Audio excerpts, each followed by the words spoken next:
Hello and welcome to Man's Model Moment and the first midweek model meet of here in Wincanton. So as you can see behind me, this is the new setup, the barometer here, which has been permanently fixed to change, so I don't think it works. And the kitchen here behind me. So I'm stuck out here at the back of the house, not actually outside, although this was, of course, once outside. This is the conservatory. So good evening. First beer of the new house. Very nice, Green King IPA. And yeah, here we are. Finally moved. I still have a ton of boxes. So the view ahead of me is not quite as organized as the view behind me. You can probably see actually between these two frosted squares, this is all boxes. We do have a whole bunch of stuff unpacked there, which is good. We are still on StreamYards. I meant to cancel it. It renews on the 1st of the month. So because that was Saturday, I just forgot with everything. So still on StreamYard. OBS will come next month. Might as well use it while I'm paying for it. So, but anyway, let's see who we have on today. A lot of the usual suspects I see. Michael Myers, good evening. Gary from Gremlins Modeling Mayhem. I always find that difficult to say for some reason. Adrian Hook, good to see you. Idwar Williams. Julian Hall. World War II Scale Models Dave. Good to see you in tonight. What else do we have? Mark Stotts. Good to see you too. Graham Green. And the Little Things Junkie, welcome. Thanks for the email. I just sent you a quick reply. That was very nice. There's me. I'm not saying hello to myself. Stuart, good to see you. I think Graham McRobert, Phil Pascoe, Ian Ellison. If I miss you, I do apologize. Keith, Nick Johnson, Mystery Box Nick, good to see you. Let's see. John Poll, not a name I recognize, but good evening. Always good to see new people as well as the old regulars. Mario Saliba, good to see you. Andy Bowden, welcome. David Markey. If I say your name twice, I apologize. There's a lot of Davids that often come on, so I don't want to miss people. So I'd rather say you twice than miss you. Coachable, good to see you. Davros Halfbeard, not seen you around, my friend, for a while. Good to see you. Having fun with contrast paints over metallic base. Contrast paints is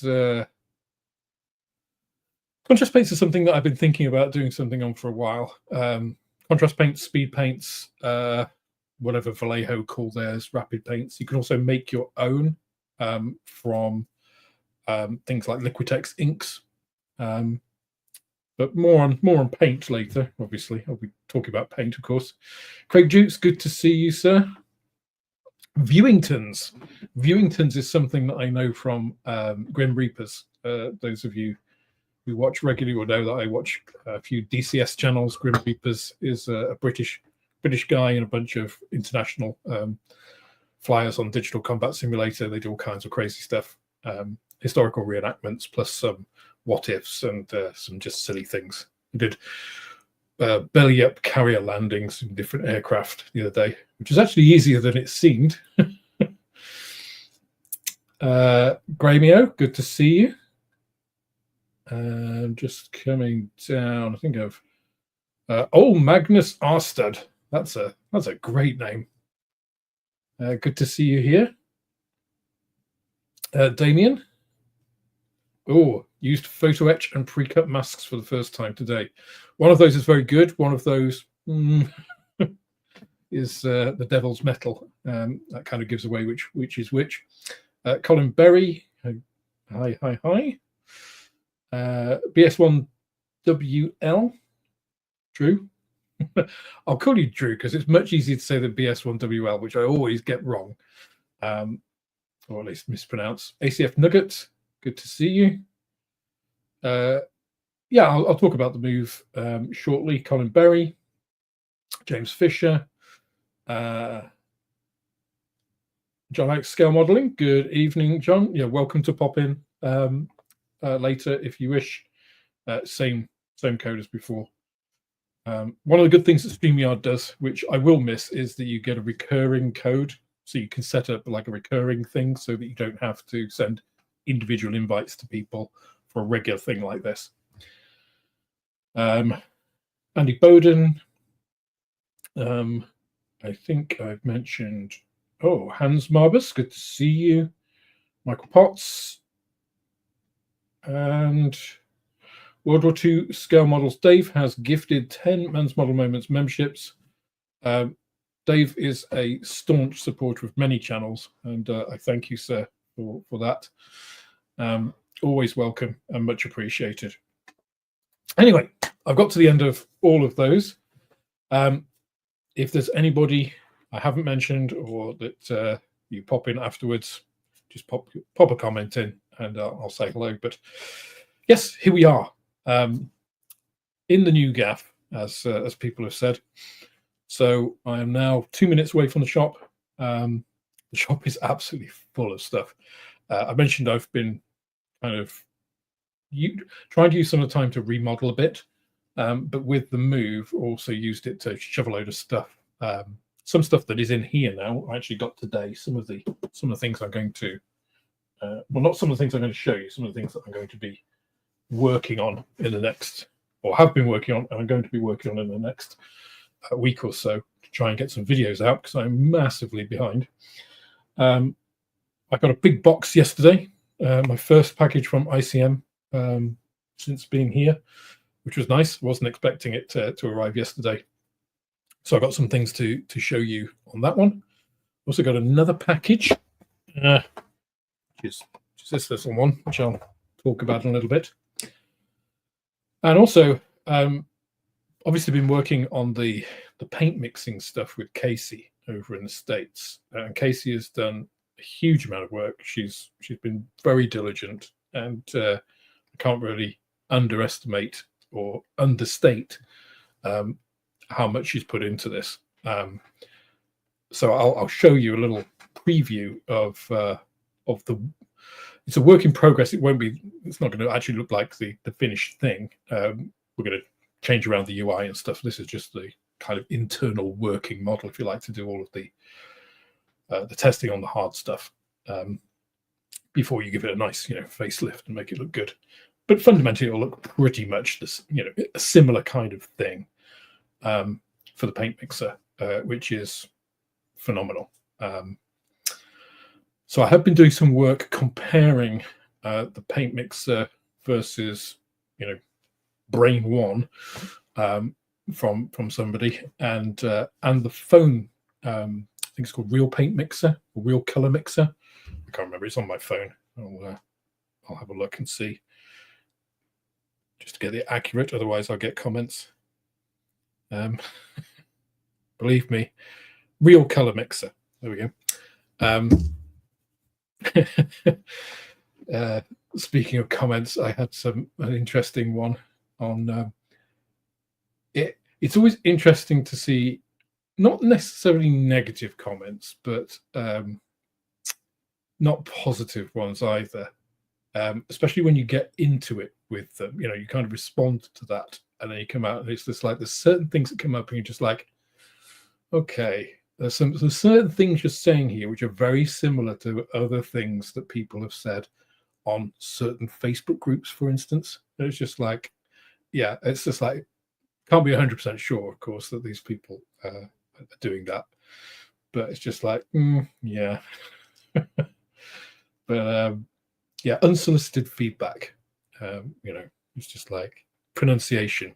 This is pronounced this, not that. It's like, well, okay, that's if you went up to somebody on the street and just gave them that kind of feedback, just out of the blue, I don't know this person.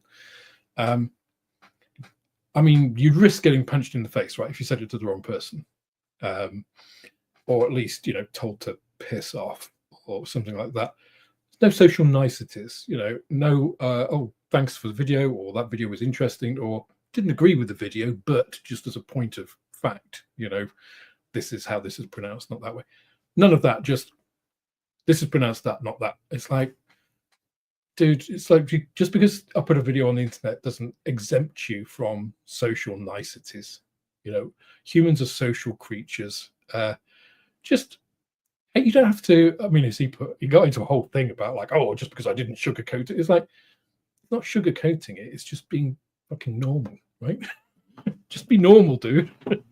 Don't be an ass, you know. But anyway, that was a bit of a segue into that. I did.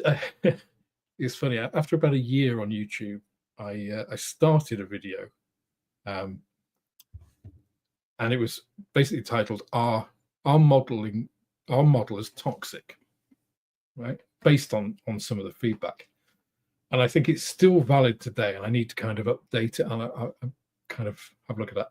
I think all of you know my view on it, right? It's just like, no, inherently we're not toxic. There's just a small percentage of arseholes in the world, in all realms. And, you know, the internet is an easy place for arseholes to go and spout their BS without much comeback. Because if you do it in the normal world, there is that comeback, right? You do it to the wrong person, and you could find yourself in physical or at least mental peril, you know. The internet's all safe, you know, safe. So yeah, and I appreciate I'm on YouTube. I put myself out there, and I know, you know, that I'll get that. I give as good as I get. You know, I've said that before. I'm not going to lie down and just let people kick me. I'll kick back. I do take criticism. It's not that, you know, criticize me, but at least engage me first. You know, if you go to, I used to go to conferences, scientific conferences and stuff, and you'd often have points of disagreement with the speaker. And you go up to them and introduce yourself and talk about your research and stuff, and you gain some sort of rapport, and then talk about the points that's like that you disagree with, because you don't really know what's behind what they stated. You know, on the stage, it was a statement. You want to find out and engage it, and that's the normal way to do that kind of thing, right? And that goes for all walks of life and all kinds of things, whether it's games or football or whatever. You don't just come in and just say, you're doing this wrong, without some sort of possible consequence. But anyway, I've just been wittering, and I know the comments have been going on there. But as always, I should say, if you have a question or a comment, if you can put question in capitals or QQQ or comment in capitals, just so I can pick it out from my peripheral vision, or at least when I go through and actually read the comments, to pick them out then. That would be much appreciated. Otherwise, I might miss your comment. I might miss it anyway. If I do, feel free to repeat it. And again, big capital letters questions, and you'll be good. Anyway, I see a few more people popped in. Steve's Gaming, welcome. Oliver Schoberg, or because it's not, you don't pronounce a J, right? In, I presume, Scandinavian language, Swedish, whatever. So it's Schoberg, maybe, photography. I apologize for pronunciation after having just had an argument about pronunciation on YouTube. Indy R1, good evening. Yeah, so I'll talk about the move a little bit. So we moved last week, and it went okay. I must say our removals people were great. Really nice. I used a small local company because I believe in supporting small local companies where you can. A guy called Swift Removals Dorset. If anybody is moving Dorset, guy Ryan there, really good guy. The guys went above and beyond, really. Can't fault them. We gave them a bit extra because, you know, it's just like, it's a nice thing to do, you know, for one thing, and they did a really good job. We didn't complete until 4 p.m.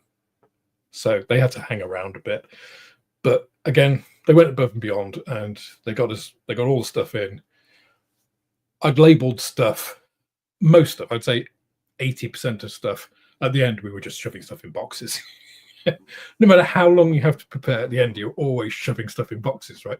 But like I labelled stuff for the conservatory for here, because I knew this was going to be the recording studio stroke building studio kind of thing. Sounds very fancy. It's just a conservatory with a table in it, right?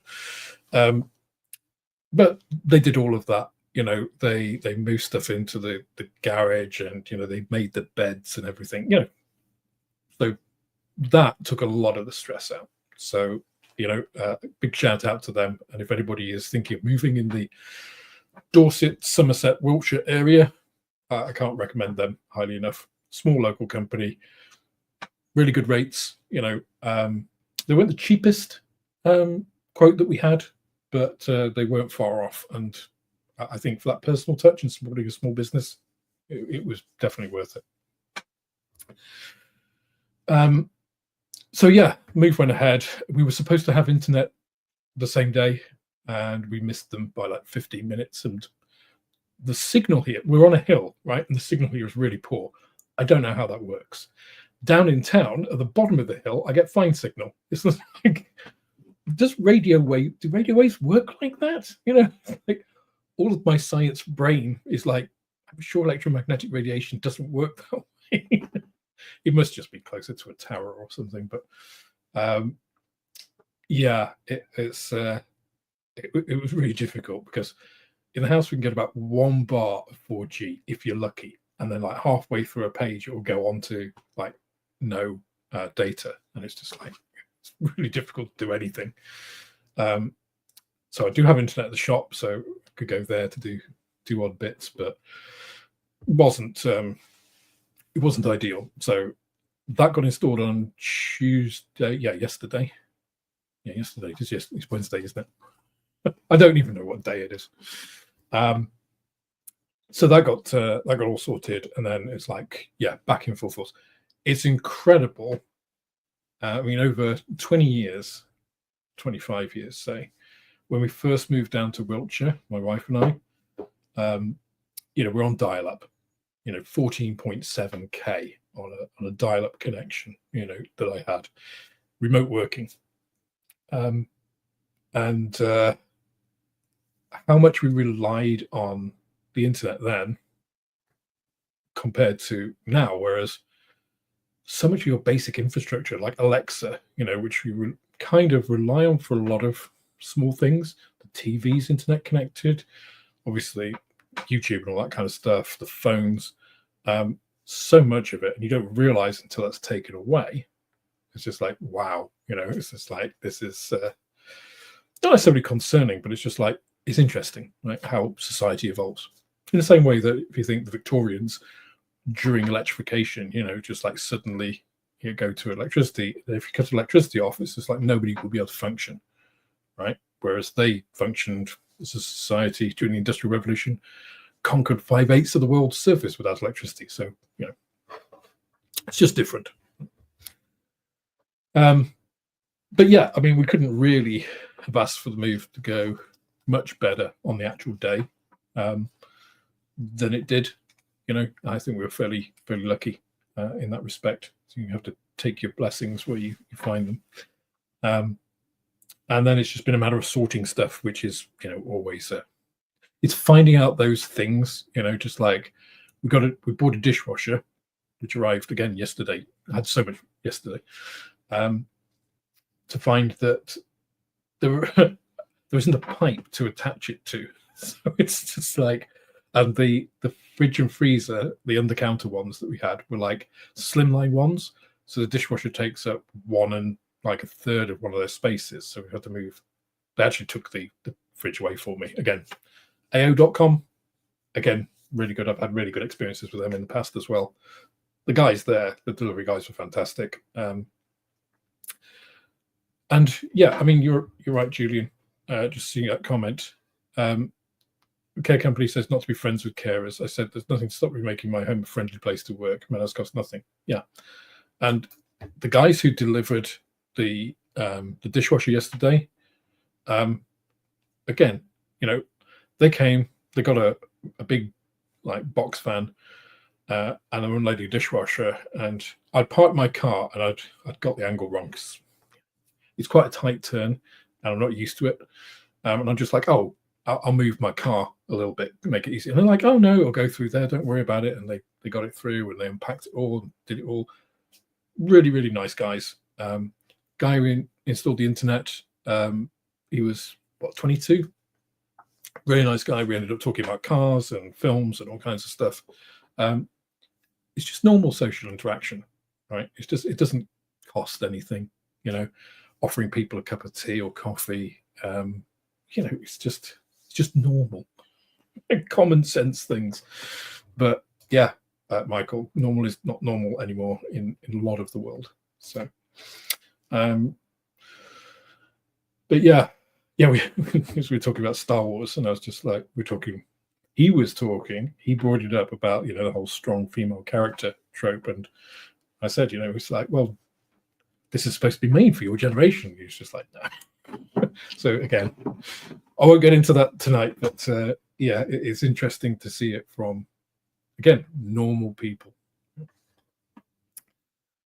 Yeah, I mean, it's just another outlet, isn't it? I think in the early days of the internet, these people were on bulletin boards. Before that, they were the sort of people that would write a strongly worded letter, so, or be the guy in the pub in the corner that always commented that everybody shied away from. Ah, dear. Anyway, yeah, it is a shame, but I don't. They were just like, oh, there's such a thing. He was talking about, oh, there's such a thing as engagement, and clearly you're not used to that, and you don't want comments in your. It's like, no, you see, there's loads of comments in my videos, and the great majority of them, 99.5%, are even if they're disagreeing with a point or having a discussion, are respectful, and I'm perfectly happy to engage in that kind of discussion all day long, whether you agree with my view or not. It's that common courtesy void that is the problem, and it's a problem in any engagement in any walk of life. It's not unique to YouTube, but again, the internet feels like a safe space for people without consequence. So anyway, moving on from that. Yeah, don't let the bastards. Welcome, Brian. Good to see you.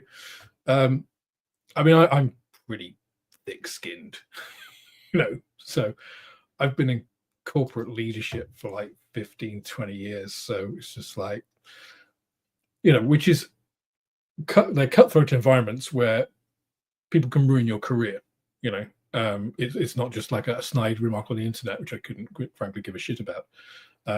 Whereas, in a boardroom, it's just like, if you really piss somebody off, they could, destroy your career.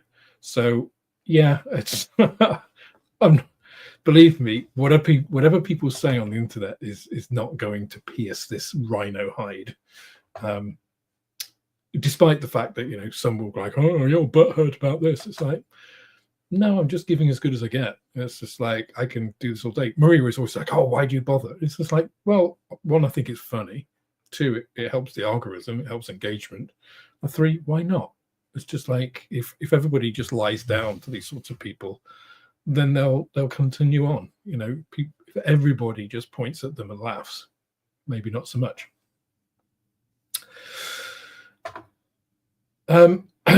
First question of the evening. Let's go for something model related. Seeing as we have a midweek model meet, it's, if there's something wrong with a Tamiya kit, who can you contact in the UK to whinge about it? I mean, if you just want to whinge about it, Mark, you can contact any Reddit group, Facebook group. But if you want support, it's go to Tamiya directly, I think. The hobby company are the importers of Tamiya kits, but they don't have support. Tamiya support is through Tamiya, as far as I am aware. So again, it's one of those strange things actually that like a local supply, like my shop, I don't have any spares or any capacity to be able to replace something, especially if I've only got one of something in stock, especially if something is like selling well. So always the quickest way is to go directly to the manufacturer. So Tamiya direct is the best way to go, I believe. But the hobby company is the main importer of Tamiya in the UK. If you should, you can go to their website and inquire there. They'll probably tell you, reply to Tamiya directly. But if you just want to whinge, you can always talk about it on here. It's a fairly rare thing, problems with the Tamiya kit.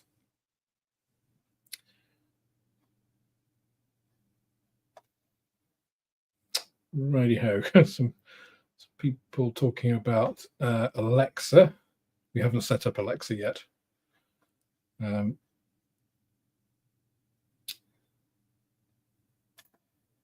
Alex, always remember we call ourselves arsehole only because they can't say. Yes, indeed. Jeffrey C. Jones, welcome to the stream. Why are so many new kits so expensive? This kind of pricing scares off the kids thinking about modeling. Now, I'm not sure. So this is going back to my prior point about disagreeing and engaging and common courtesy. Thank you for your question, Jeffrey. I don't happen to necessarily agree with the premise about kits being so expensive and scaring off kids, as it were. But we can have that discussion in a civil way. You've asked your question in a very civil and polite manner, and hopefully I can reply in the same vein. So if you inflation adjust kits today, which you can do, the government has an inflation adjustment calculator, so you can put in the price of kits in like 1960 or 1982 or whatever, and see what they would cost today. Generally, kits cost, I would say, about 150 to 200%. So they're about twice as expensive. Let's take the upper end. Twice as expensive as they were, say, in 1970. However, if you also adjust, you look at the mean income increase, so the quality of living, the disposable income available in that period, it has also doubled in the same period. So actually, for what people get in, the net investment to buy a kit is exactly the same as it was in the 60s and 70s in terms of the percentage of your income, percentage of luxury disposable income. Now, of course, the prices are always going to be more because of inflation, but wages do go up. Sometimes they keep pace with inflation, sometimes they don't. But overall, we do pay less for a lot of stuff, despite the feeling that we pay a hell of a lot. And of course, in recent years, inflation has been, last couple of years at least, inflation has increased a lot. I don't think that is scaring off kids. Most of so I do have some kids come in with their parents, or parents who bring their kids into the shop, buy kits. Price is never a detractor there. Quite often if you think of something like an airfix starter kit, that is not inflation adjusted an expensive investment. It's like £11. So yeah. Now, if you're looking at some of the other kits, like the more, let's call them intermediate premier kits, say like a top-end airfix kit like the new Licensor, that's £40. That isn't designed for a beginner. And certainly when I was a kid, when I was like 8, doing model kits, I wasn't doing 1/48 scale aircraft. I was doing 1/72, like stuff that you could buy at the newsagent, which is equivalent to the starter kits and stuff that airfix are doing today. Now, the other thing that I think is relevant in this discussion is the quality, what you are getting for that same disposable income investment, that 1%, 2%, or whatever it is of your income, disposable income, is a far better quality product than it was in the 60s, 70s, 80s, etc. So I don't think price is what's scaring people off, or let's say the younger modeler.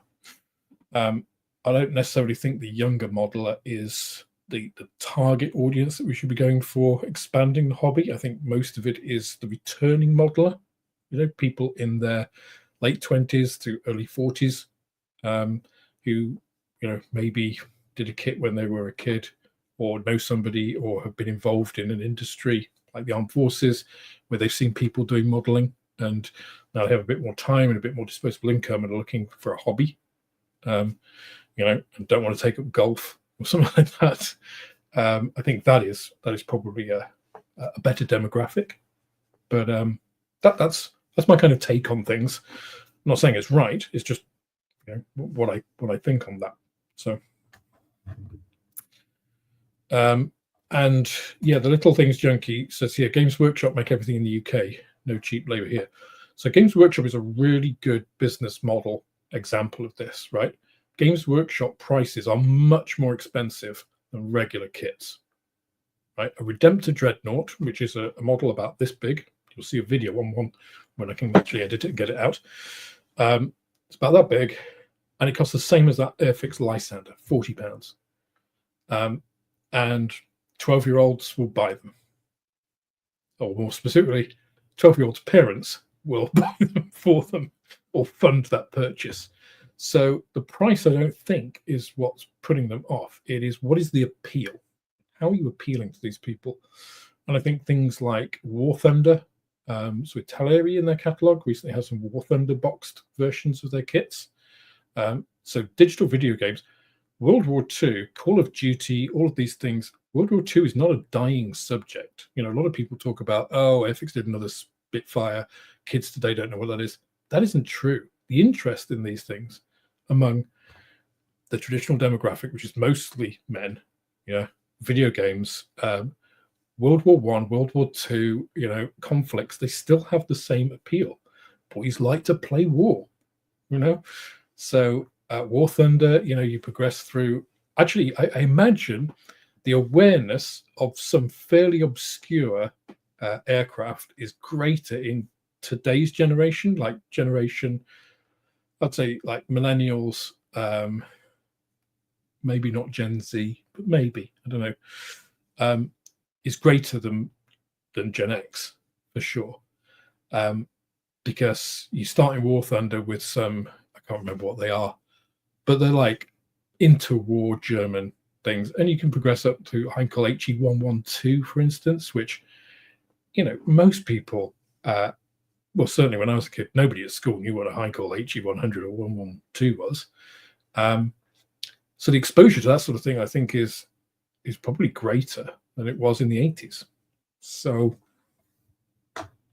and price, Games Workshop make the biggest games company. They make billions, and that's mainly off the back of teenagers, and then as the sort of first insert, and then the returning hobbyist in their, the ones that keep through it all of the time, 20s and 30s, but then they come back to it in their 30s and 40s when they have kids, or when the kids have gone, So it's an interesting landscape, and the comparator between scale modeling and the sort of general wider hobby, I think, is quite an interesting one. Just looking here, Frank Holder's question. I know you have a shop, but also sell Lego clone kits, the huge 2,000 to 3,000 part ones, or maybe they aren't classed as models. I don't sell Lego clone kits as a rule. I've done a couple of videos on they're basically where companies, these, as you say, Lego clone kits, they're Chinese usually companies, have approached me saying, would you do review this or do a video with this in? And I generally say yes. I don't charge. I mean, they haven't paid me for those. They'll give me a free sample, which I usually then use as a giveaway. More on giveaways in a bit, because I know I'm still have to finish the bloody 12 days of modelness, which is like, considering we're in February now, seems a bit paradoxical, but we'll get there. We'll get there. So yeah, I don't generally sell them because it's stock, mainly it's stock, right? Because if you sell these things, then you have to get stock of them, because there's so many different subjects. And then, and are they models? Not really. They're model adjacent. I wouldn't say they're models. But, and we have Sarah Jane in. Welcome. Oh, you're in Milton Keynes. I used to spend a lot of time in Milton Keynes, or actually Stony Stratford. So I used to work for, actually I worked for a company in Stony Stratford for about 5 years, and then I had a break and worked for another company for about 4 years, and then I got a job, and their headquarters was back in Stony Stratford. And I'm just like, this small world. Yeah, I worked for Lacore Biosystems and for Shimadzu, which were both based in Milton Keynes or Stony Stratford.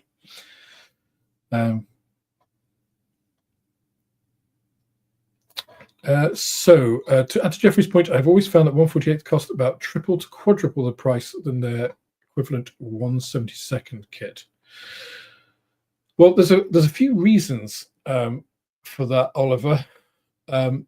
So you've got to consider, if you double a kit size scale, so if you go from 172nd, for instance, to well, 135th, 132nd, depending on what you're thinking of, you're basically increasing the volume of that thing by a factor of 4. So it's not quite that with 148. Obviously, it's 150% in both, because you've got to think it's 100% bigger in all dimensions, right? So 48th to 172nd is 150% bigger in every dimension. So it's not that you're just doubling, by doubling the scale, halving the scale, depending which way you're looking at it. You're not just doubling the size of the kit. It's actually more than that, because obviously we do a 3-dimensional hobby, not a 2-dimensional one.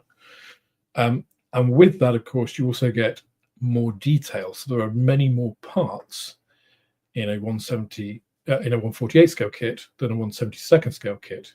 And the more parts you are tooling, the more complex the tool has to be. So every sprue has a tooling cost associated with it. Okay, and that tends to be about the same, right? So if you've got 2 sprues compared to 1, or 4 to 8, or whatever the ratio is, you're going to double that cost, right? At least. And the tooling cost are the main things, right? The injection cost is nothing. The actual plastic in the kits comparatively, obviously there is an actual cost to it, but it's minor compared to the actual tooling costs. And the design and all of the stuff. It takes a lot more to design a 148 scale kit than it does a 172nd scale kit, for instance. Both in terms of the CAD work and the actual tooling work, which is all done, via CAD, and then has to be checked and everything, and all parts you have to check. So there's a lot in it, is what I'm saying. And that wasn't necessarily the case back in the 60s, 70s, and 80s, right, when everything was done pre-CAD, right? So yeah, the cost argument I don't buy, quite frankly. I think you get more for your money now than you did in the past. And we are better off. Our standard of living is better. People forget how bad the standard of living was, the general standard of living I'm talking about. For instance, in the 70s, people forget about the brownouts. The country didn't have enough electricity to go around. we're in a pretty shit place. So yeah, that doesn't really happen now. We complain a lot about stuff, and a lot of stuff is worse, the general infrastructure of our roads and things, but we have more roads, we have more people on the roads. We haven't maintained it in a way. But anyway, I don't want to get political, but yeah, in terms of kits getting relatively more expensive, I don't necessarily think that is true. Now, there absolutely are kits which are more expensive, but guess what? We can choose not to buy them. That is the power we have as consumers. We don't have to buy a Tamiya kit at £100. We can buy, a Licensor at 40, instead. It's up to you, right? Or you can wait twice as long and buy the Tamiya kit. It's, you takes your money, pays your money, you takes your choice.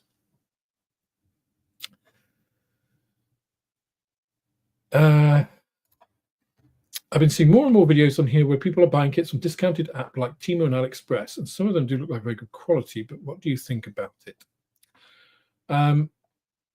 So Southern Boy, good to see you. Do put question or QQQ. I happened to see it because it was below Oliver's comment, but I could have easily missed it. I think it's a good question. And actually, I was looking on Temu yesterday, doing a little bit of research, because one of the things, obviously, I did do some sponsored videos from Temu, where I basically just ordered some stuff from them and showed you just that they do model stuff. So it wasn't an endorsement in that way. I did state that at the time. I kind of want to go back and show you, okay, was that any good? What of the stuff that I received from Temu was actually decent now that I've had a bit of time? Because some of it was really good. The little sanding block, the yellow sanding block, the DIY thing, was fantastic. I mean, I wouldn't have been able to do the XB70 in the way that I did without that. It saved a huge amount of time. Some of it was crap. The little desktop Hoover thing, which I was really excited about, was utter garbage. Completely not worth buying. So, as with anything, I think with Temu, more than any other, AliExpress is the same. There's Wish, all of these. It's caveat emptor, right? If it looks too good to be true, it probably is too good to be true. Now, the model kits I bought, well, I didn't buy them. They gave me a budget of, have what you want up to these things and show that you can get them. But the model kits I got from there were brands that I knew or were like copy, like was it not Magic Factory? I can't remember the name, but they were Trumpeter I think they just inject old Trumpeter tools. Other than that, they were all mainly obviously Chinese manufacturers like Meng, Border, Trumpeter, as I say. So if you're buying a named brand, I think you're fairly safe.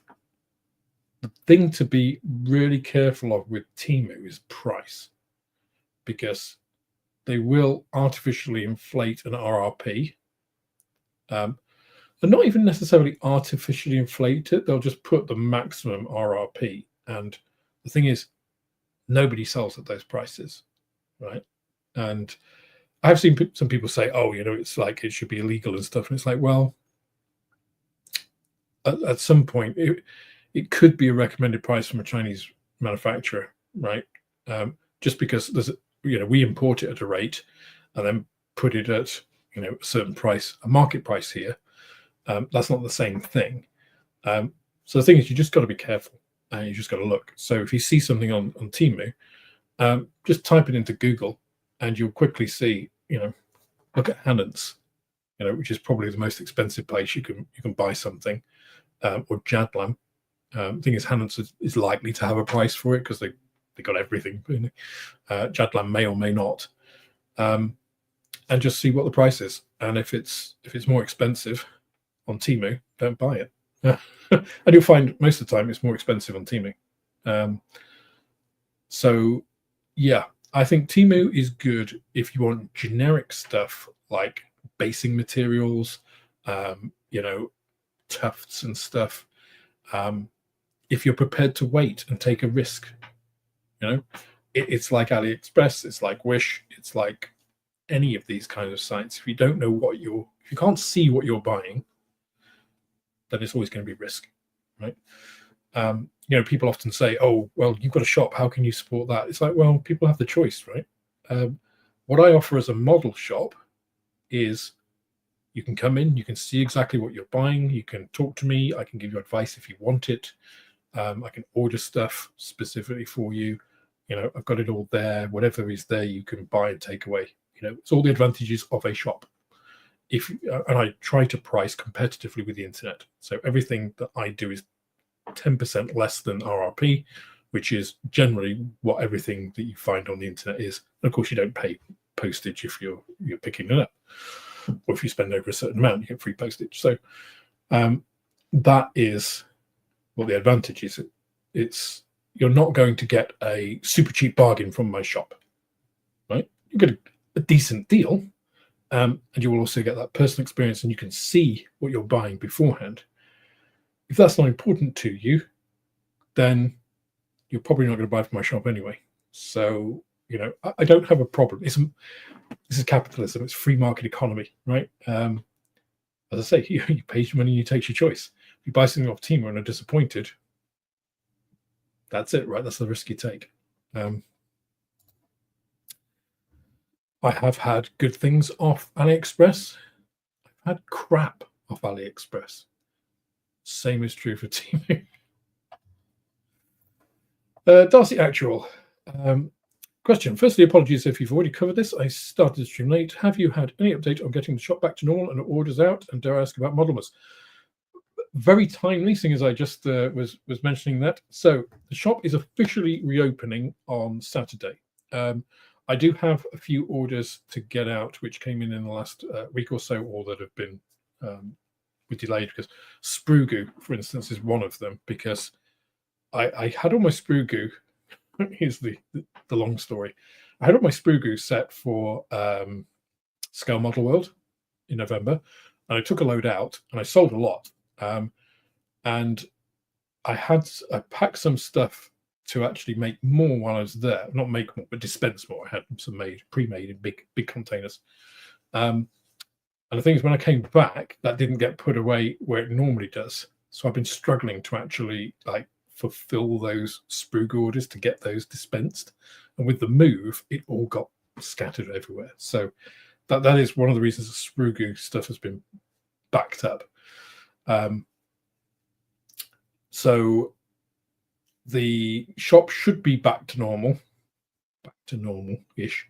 By Saturday, I should have all of the internet orders out before then, provided there aren't any issues. I have had some issues with Royal Mail with a few orders, but I think most of those are covered. If anybody's watching and you are have something outstanding, please do get in touch. Email is always the best way. People have tried to call. I don't get good signal here in Wincanton, specifically here at the shop. Not here at the shop, here at the house, rather than at the shop, which I haven't been at. So I've had messages and I've not been able to get back to people through the phone. So email is always the best way to do it, all through the shop chat. And I always try and get back to people straight away. Obviously, over the last week, it's been difficult, but especially with no internet. Modelmas, I do need to get the last couple of days sort of out there, and then we will do. I want to do the draws on a live stream, so it's just getting a matter of that scheduled.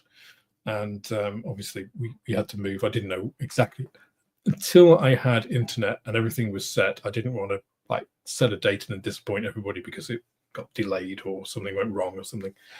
Now we actually are set up, then I can plan that properly. So watch this space. I'll put it up as community post. I'll put it up in the Discord for members and stuff.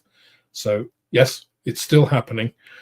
Modelmas is obviously just a couple of months rather than 12 days. It'll be better organized next year, or this year, I guess. But thanks for the question. Yeah. Okay, there's just one comment there.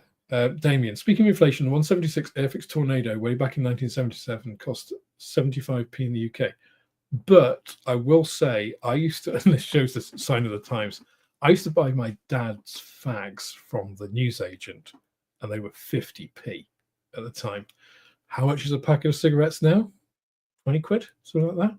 So that kind of gives you an idea of the differential. If you look at that, that's not much more.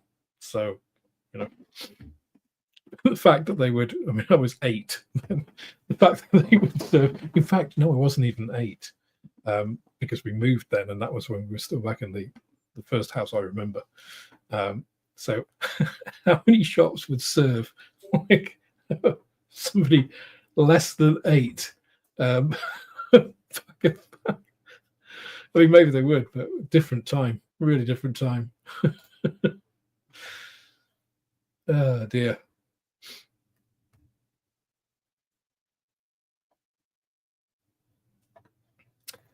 So Mario, but in real terms, disposable income has doubled since the 70s, since 60s and 70s. It's squeezed in the last few years, but even so, if you think about the abundance of technology and the standard of living is much higher now. Look at how long people live on average. Again, we're talking averages, and you know, there's always noise in the data, and that noise, unfortunately, is people's lives. You know, statistics do tend to, well, they're impersonal. But yeah, as always, your anecdotal experience will always be individual. So the feeling that somebody has about something is different than necessarily, you know, the rank statistics of populations. A population doesn't have a mum, a dad, a brother, a sister, feelings. You know, it doesn't suffer hardship in that same way because it is a block, it's an identity. So it is a bit difficult. But you know, I remember, and I'm sure a lot of people watching this will have, you know, similar kind of anecdotes of their childhood, of, you know, how bad things could have been. We didn't have double glazing, right? When I was a kid, I remember in the winter picking ice off the inside of my windows, so with the condensation frozen, you know, and it was fun. But I remember it was bloody cold. We had central heating, but we didn't have it on very often. You know, it came on basically when we woke up. So bloody freezing in the morning. You know, now, how many people in the UK experience that? Not the same percentage, I don't think. And again, I'm not speaking as an authority on this at all. It's my impression. If you go to government websites, they got stats and all of that sort of stuff, which kind of back up the general feeling. But you know, the amount of disposable income that we have, and that people will spend on their children relative to the past is pretty high. Well, actually, there we go, Julian. You've mentioned that.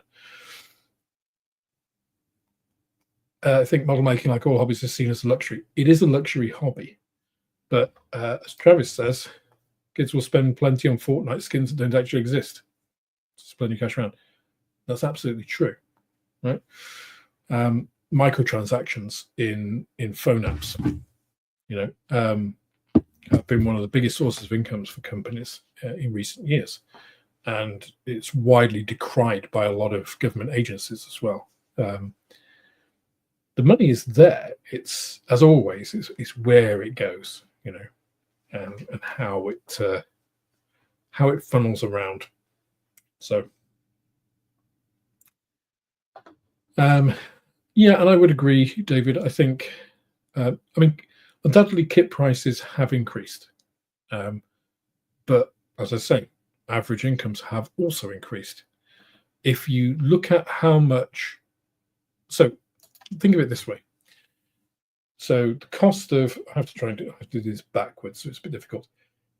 Average cost of, well, how do I put this? Average cost of a kit, yeah, it's gone up over time. Average income of disposable income has gone up at the same rate over that time. Average house price over that time is like this.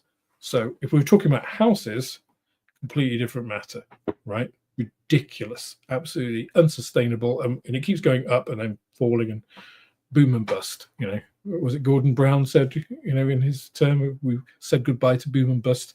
Never could a statement by a chancellor have been so incorrect.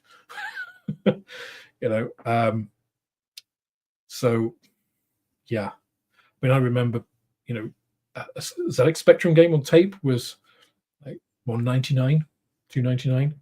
As Idwell says, you know, kids will pay £100 for a PC game or a PS5 game. You know, $79.99, not uncommon. Which, yeah, is a lot. Right?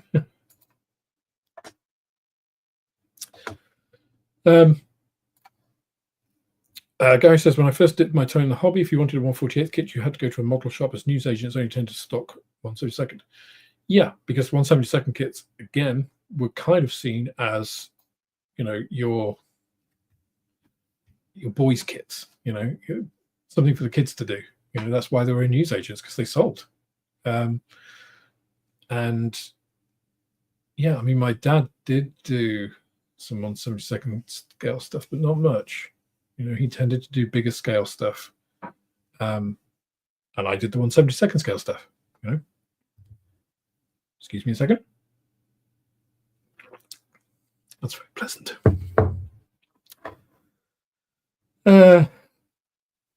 Apologies, not keeping up very well with the chat today, but that's because I'm gabbing to you lot, which is always good. Comment, I think too many wrongly assume interesting war subjects means supporting war itself, hence airfix et al. Doing more civilian subjects in starter sets at least. Yes, I think there is it's a bit like gun ownership in the US, isn't it? It's like people assume that if you want to own a gun, you're either some terrified homeowner or some sort of insane person. I actually like guns, right?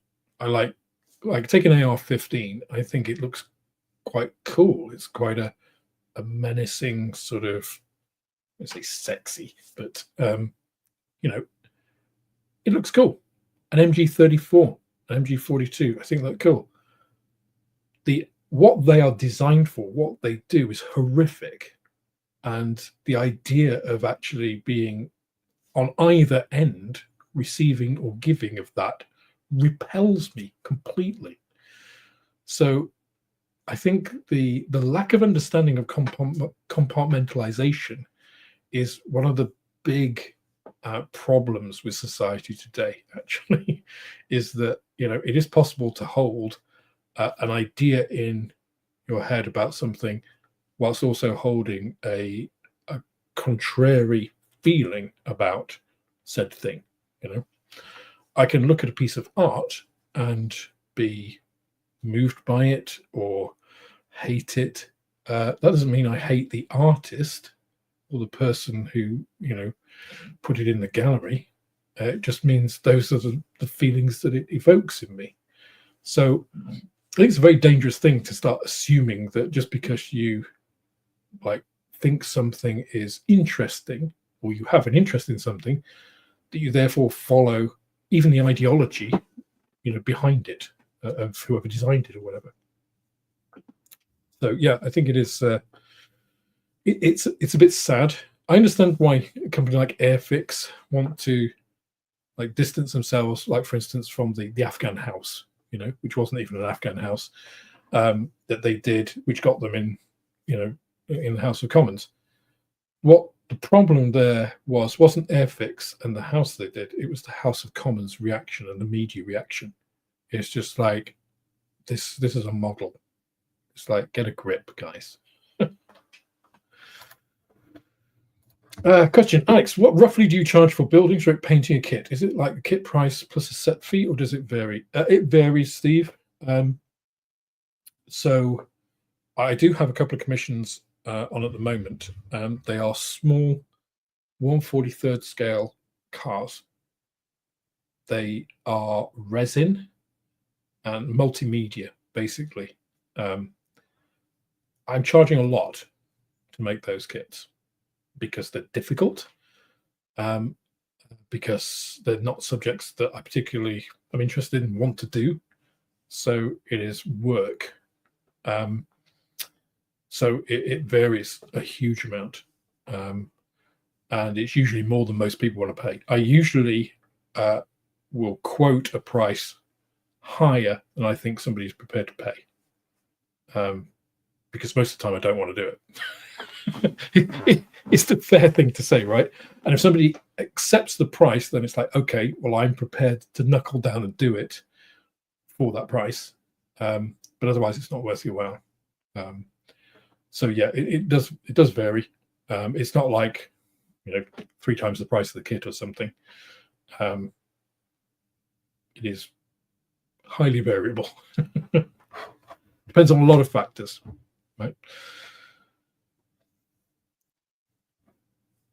That's a really good point, actually. Transport costs per unit, transport, postage. I mean, just took Moss with Outlaw Paints. Still actually have to chase him about my order of Outlaw Paints. If anybody's waiting for Outlaw Paints, I'm still waiting for Outlaw Paints. So I think Moss was going to pop up either this week. I think it was going to pop up this week with them. But yeah, I'm waiting for that. But I mean, getting a container across the world now is hugely expensive. I mean, as expensive or more than it was in COVID, which is ridiculous, right? So all of these things, the geopolitics of it all is something I think that most people don't consider.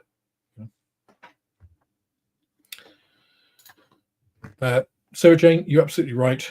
Parts that have more depth require deeper, bigger tooling material. That's cost. So absolutely 100% correct. If you're making a 1/72 scale Spitfire, which has a half width depth of 10 millimeters maybe, that's probably the highest point of the kit in the tool. That's going to require, so you've got to pressure inject molten styrene into that. So tooling depth has to be able to withstand that high pressure styrene coming in, right? So you've got your tool depth plus whatever it is. Say it's 10 millimeters. It's probably more, but so you've got a 20 millimeter tool there. Now, if you've got a 1/35 scale tank or a 1/24 scale, like aircraft or something, which has, like think of that Border Models Kate, which has like a cowl, which is kind of that big. You've got to make sure the plastic goes in there, even if you say it's the same plus 10 millimeters. Okay, now you've got a chunk of stainless steel, which is 4.5, 5 centimeters thick. So that's a lot more material, right? The actual CNC machining of that is going to be more. So it's just all of that. 1977, the other year the music died. Dear. Oh, let's not talk about music. We'll get into all sorts of arguments. Punk being music reborn. Yeah. Yes, the spongy yellow sanding block. It's quite good. Yeah. I mean, for how much that cost and all of the sanding stuff you get. Plus, I tell you what, as well, I used it not only on that kit, but you get some really coarse grades like 120 and 180. I used those actually as DIY stuff in the house before. So I had a bit of ceiling and parked near a light switch that needed sanding, and I used that for that. So it's multi-purpose. It's paid for itself in spades, that thing.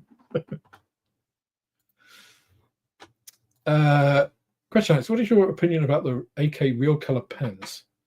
Funnily enough, I'm going to be doing part of the Spectrum range I am actually looking at creating my own color pens, but for World War II colors, so pre-mixed World War II colors based on the work that I've been doing with Casey and the mixing of paints I've been doing. Because the mixes that I've been doing in the videos have been limited, right? I've deliberately limited them to using 12 colors to do 15 color, 12 paints to do 15 colors, because for you guys, I think it's to show that you can be economical, right? That mixing your own paints can create more accurate colors with less investment than just buying something from AK or Vallejo or whoever.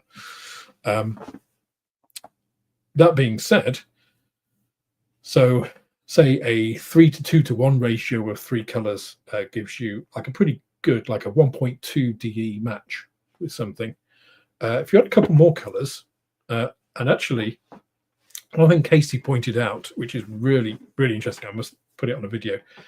The ICM clear colors, which I really don't rate, are absolutely fantastic for mixing. For tweaking color mixes, they work super, super well. I mean, really, really good. So you can actually get to DEs of like well under 1, like 0.6 and stuff. So I've got a bunch of pens, so I'm trialing this at the moment, and I'm mixing like the paints and then filling these empty pen things, same thing that AK have. So you can have like a set of, RAF paint colors or whatever, RAL paint colors for AFVs. The AFV video will be coming out shortly, by the way. Now, I've said that several times. Each time something has happened, including the move, which has delayed it. So the AK real color pens, they're fine, but they have that. I don't see myself ever using something like that, and the reason is for some of what I said in my accuracy video, the paint accuracy video. You're limited by somebody else's interpretation of what's correct. So, there's that. Secondly, personally, for me, it doesn't offer any advantages. I can as quickly get some paint and paint it on something as I can use a pen. It's more natural, actually, for me to use a paintbrush for that than it is to use a pen. Now, I'm not saying they don't have a use, because I absolutely think that the more tools that we have accessible to us is a good thing, right? Because different strokes for different folks, right? I personally don't see that I'm going to use them in my workflow. That doesn't mean that somebody else won't. Yeah. So yeah, that's kind of my I've not used them. I've seen, I think it was Genesis designs, saw Jen use them. They look fine, but that's kind of it. It's like, would they offer me any advantages over just buying a paint and using a paintbrush? No. And they're obviously more expensive per unit of unit volume of paint, with some disadvantages that you don't get with a paintbrush. There will be some paint wastage in there. What if it clogs? All of those things. Possibly you have to have a primed model, which I think is not a bad thing. But those tips are quite hard, and the possibility of scratching stuff off. Yeah, you can't feather it out. You can't really thin it down. So there are advantages. Immediacy, it's the color you want. Right there, just accessible straight away. You don't have to find a paintbrush. I mean, I've got a billion paintbrushes, so it's not really an issue for me. But I can see that there would be people that would benefit from them. But personally, probably not going to be in my workflow. But somebody else's workflow might be completely different. So There we go. Sarah Jane says, build race cars and bikes and have used rubber black for window surrounds. Found they're really good. So there you go. There's a use case scenario. But I think they are going to be, forgive me, Sarah Jane, if I'm, jumping on the bandwagon too soon or paraphrasing something or talking across you. I think they are going to be those, one use case scenarios, which is absolutely fine. Probably not what AK want. They want you to buy them all for everything, but using a rubber black one for this one thing, that's a one use case scenario, right?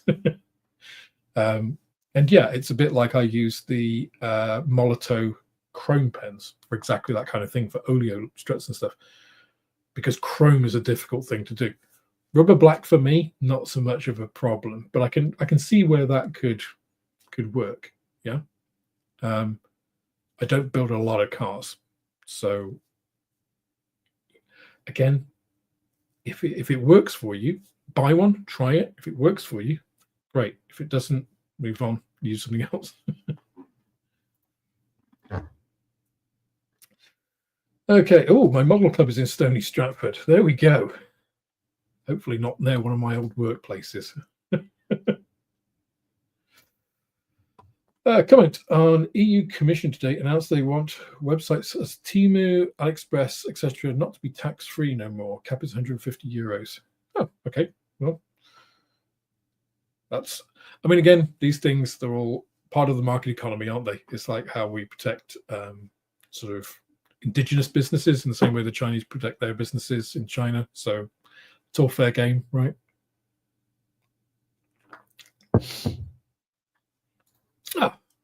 Thank you very much, George. I'm glad you think so.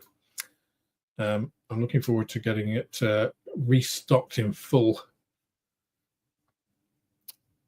Again, apologies, I'm a little bit behind with comments. Craig says, I've been experiencing a central heating boiler failure for the last 4 months. Oh, yes, Craig. Oh, you got hot radiators. So actually, this room's pretty cold, right? Because this is a conservatory, and it's, what is it? Does it say here what temperature it is outside? 5 degrees. It's 5, so that's fridge temperature outside, right? And I'm surrounded by glass. It's double glazed, but it's old double glazing, and it's not particularly great. I do have a radiator here, which is actually about skin temperature, so not particularly great, which is why I'm wearing this. It's not freezing in here, but it's not warm. So I understand where you're coming from, Craig, completely. One of the nice things about the house, actually, so I know if I go through that door, I'll be warm, right? And if I go through the door after that to the living room, I'll be too warm and I'll have to take this off because we've got a little wood burner in there, which is great. It's great to have a wood burner. I love wood burners for making fires. So, this is a cross I'm prepared to bear. I'm actually okay with being slightly on the cold side rather than too warm. I prefer that, to be honest. In the old house, where I used to stream from, the spare bedroom was too warm. It was basically the warmest room in the house.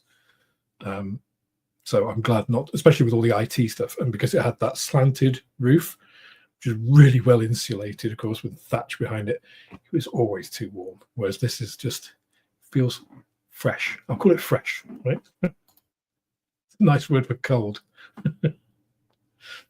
Oh, Matt, good evening. Good to see you.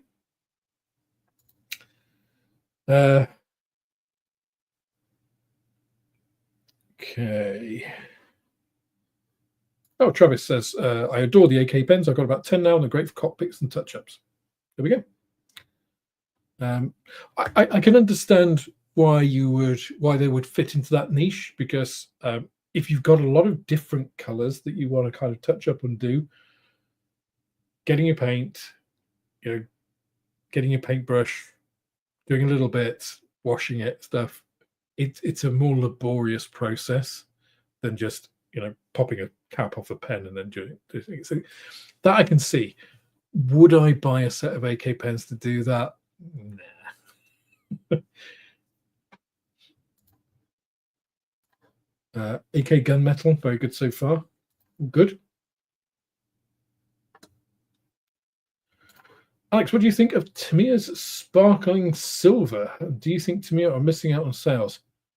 Sparkling silver, is that a lacquer paint? Because I don't recall it in the acrylic range. I've not used Tamiya lacquers, so I couldn't tell you.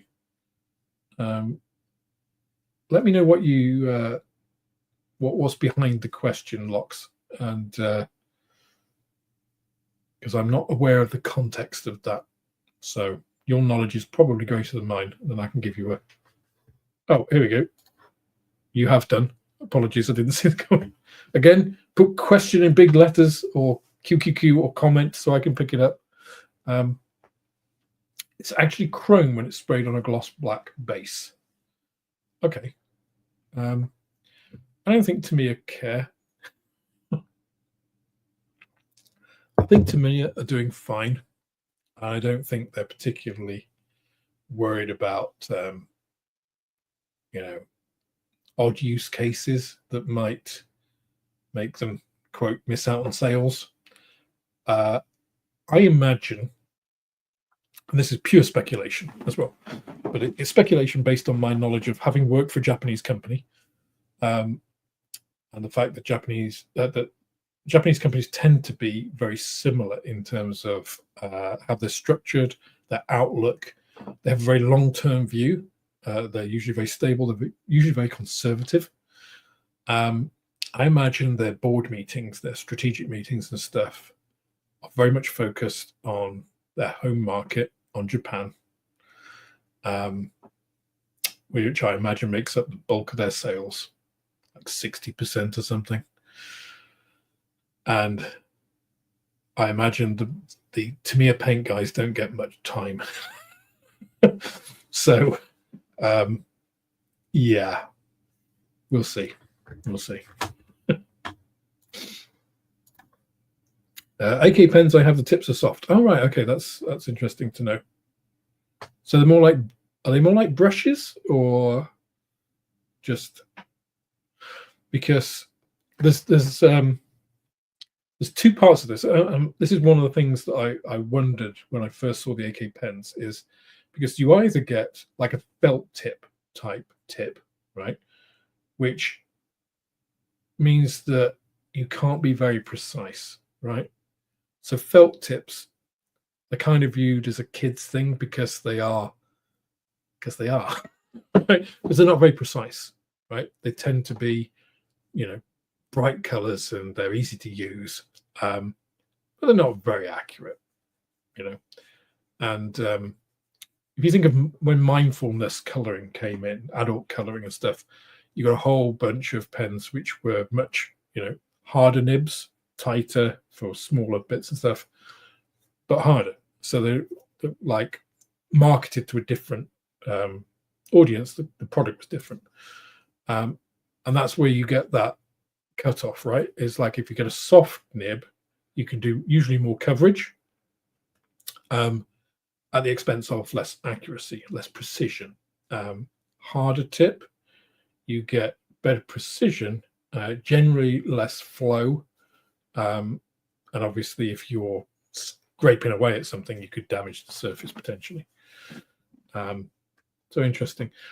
As I say, I'd like to check them out to have a look, but as I say, I haven't spent any money on them because I don't see I don't see my workflow adapting enough to make it worthwhile, if that makes sense. Okay. Let me just. Okay, I think I'm up to date with all of the comments. Oh, Stuart. Question: do you plan to do a video on Revell's releases? Yes. Now, it's not a lot at the moment. So they did the Q1 releases, and I've seen a bit more, but I think Revell are holding their cards closer to their chest this year. I think since Luke has been around. and they've started to make some changes. You know, potentially we're getting flip-top boxes. But yeah, I will definitely do a really. I kind of held off, one because of the move, and secondly because they haven't shown an awful lot. It's a bit like Tamiya. I haven't ever done one on Tamiya's releases because Tamiya don't tend to do a big release announcement, and everybody kind of knows what they do because they just release a kit. I think it's the Porsche. It's been the Porsche that's been quite well known, renowned at the moment. And it's like, well, you know, that's not it's not really news, you know, newsworthy. So I will do one on Revell's releases. I am going to do, or redo, if you like, one on ICM's because I did it on a live stream, not a video, and I think I should really give them the courtesy of having the same as I did for the others. So I will do that. And speaking of ICM, I'll talk to you about just. That was a very clumsy segue, but so I got the package from ICM this, not just yesterday or Monday, one of them, and there were a few interesting things. So a couple of them. So this one, the UH-60A Blackhawk. This is the Defense Intelligence of Ukraine version. So obviously they only just brought this out before Christmas in the Special Forces Blackhawk, which I'm building at the moment. This one is in this rather attractive blue and yellow camo for the Ukrainian Defense Intelligence Services, which is quite nice. And it's amazing how much different it looks as a helicopter compared to the Special Forces one. So this looks much more, I guess, elegant is a word I'd use. Kind of, it looks more civilian, obviously. And then at the same time, we also have the standard US military transport version in the sort of olive green drab colors. So I'm surprised that they did both at once, but I think it kind of makes sense. So obviously, not a huge difference from the one previously. Most of it is, you know, a lot of the bits that are on the Special Forces version, the fuel probe and the guns and things, aren't on the standard versions. But obviously, those are the versions that are probably much more heavily used than that. One of the things I have is obviously I had the Licensor. I don't know whether I showed you guys this before. I don't think it was on the model meet before. So I did this really quickly, right? I was hoping to get a video out, be one of the first people to get it out. And of course, I didn't, because I realized that I don't have an airbrush accessible. So I got to this point, right? I built this basically the day it arrived, which was very rapid, actually, I have to say. Ethics were pretty good about getting that. Not so much my back orders, but that's another point. So you build basically the entire internal structure of this. So I've still got a comment on screen. And then you insert that into the fuselage, which is quite a nice way to do it, I think. So I basically left this off so that I get better access to paint the details here without making it too awkward.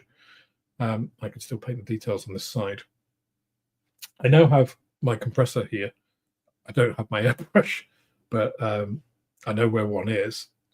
I have no idea where my paints are. But that goes together really, really well. There were a couple of bits which were not quite as good as that. There's a wishbone sort of piece in the front here, which I couldn't get to seat as easily as every other piece. And I thought maybe I'm doing something wrong, but I couldn't see anything that I was doing wrong. There was also a piece on this side, this little console here, which was an absolute evil thing. And then I realized the instructions actually, I couldn't work out how it went on. I realized the instructions actually had 2 pieces which showed you exactly how it went on. So that was completely user error on my behalf. But I mean, I've done that. I've done the engine, the propeller, basically all the bits that I could do before sticking it together. I've done. It goes together really well. It's really nice, really well engineered kit, as I'm sure you've seen in other more timely reviews than mine now. So that will be one of the first things that I finish. I've actually got the paints and stuff located. That's a little segue into building. I have this. So this is the second Ukrainian box truck that ICM have released recently. The first one was the ZIL in 35th scale. And again, I've got the Ukrainian diorama that I'm working on, and these, I'm not sure which to go with to actually put in. I think both would be too much, but I'm quite looking forward to doing it. Trucks are not my thing generally, but I do enjoy ICM's kits. So, and the digital camouflage, it's weird digital camouflage on these. It's kind of this sporadic little bit, but all in decal form, of course, which looks quite interesting. And then 2 kits which I'm looking forward to doing, which are over there. One of which is one that I've already done, but I mentioned in the live stream of the ICM releases. I was really looking forward to, purely because of the scheme.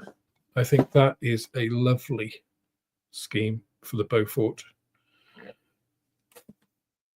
And the prior one I've done, almost done, was in South African colours. So that's a very, very different look. Obviously torpedo bomber rather than regular bomber. So I really enjoyed the Beaufort. So doing it again, I think, is not a bad thing. But then this one is one that I didn't really realise that ICM had until I saw the January release schedule. And these are the World War I dreadnoughts, the battleships. So these are prior kits that they've put together in what they call Kaiser's Steel Fist. And this is 4 World War I battleships. Now, I am not, as most of you will probably know, a native ship builder. I did say ship, the P, just in case. Get a huge box. But these, I think, would be rather interesting, and they look pretty nice as ships go. So, and with the fineness of, I mean, some of the finesse in the molding here, because that's, I think, one of the things that usually lets ship kits down in smaller scales is, you know, how chunky. I mean, even think about the 144 scale U-boat that I did, the Revell one, how chunky that railing is. Really let the scale appearance of the kit. Made it easy to build, but I preferred something a little bit finer, perhaps. So I think World War I, the kind of dreadnought era, is quite interesting as a period. I like that and the kind of ironclad bit just before it, Crimean kind of area. So I'm quite again, these are one of those things that you think, I wouldn't have thought of it myself. I wouldn't have gone out and looked for it, but having it there is kind of one of those things that you think, actually, that kind of takes my fancy, which I don't think is a bad thing. I think this is one of the things in modeling that sometimes we should do things that we didn't think of, because we might just enjoy them, right? We might not, but you can't tell until you try, right? Oh, that's Koenig. So you get Koenig, Großer Kurfürst, Kronprinz, I guess, and Mark for World War One. Oh my God, Dreadnought era battleships with what looks like a lot of. So you get little. So obviously you get decals, but you also get these little nameplates. I probably won't use those, but I've gone everywhere as well. Excuse me, while I just. That's the other set of decals there. So I might combine that with my first resin pour. I guess I'm not really one for putting, you know, I know some people say full hull for ships is the way to go, but I think in this scale especially, I think just better to have them like sailing, right? On a nice scenic base. And I think that would look quite good. I mean, I'd probably have them unrealistically close together to stop the diorama being absolutely enormous. But quite like that. That's quite an interesting boxing to me. I'll have to see what the kits actually turn out like.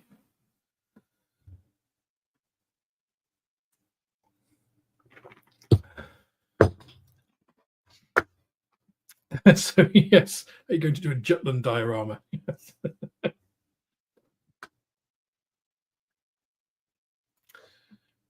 Yes. So Lemurcrat. So I actually, so Lemur Crazy.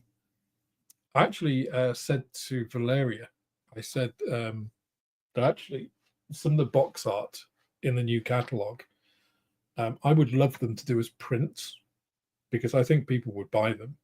The Hampton one, especially, I think is really nice.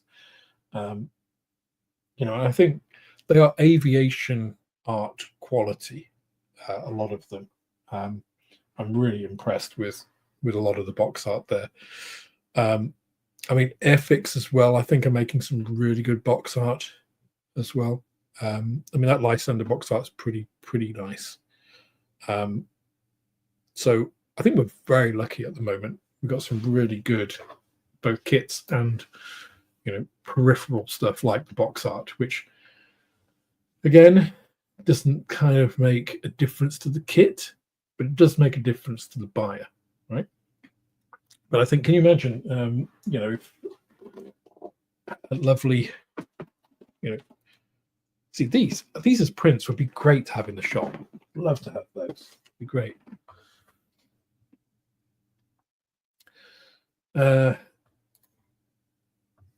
Okay, Luke said in a YouTube interview with Gary Evans that Revell are planning better boxes.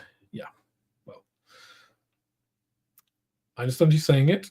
I think it's great they're planning it. I want to actually see it.